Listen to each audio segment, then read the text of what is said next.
Hey guys, in this video, we're going to take a look at how you can filter out video only in the Gallery app on the Samsung Galaxy S23 series. First, tap on the home button to go back to the home screen. And from the home screen, open up the Gallery app.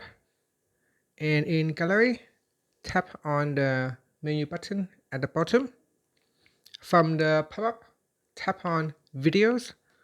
And this will filter out only videos on your device.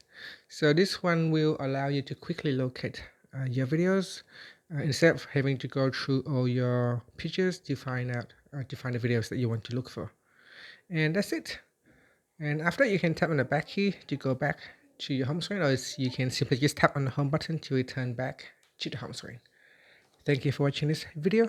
Please like and subscribe to my channel for more videos.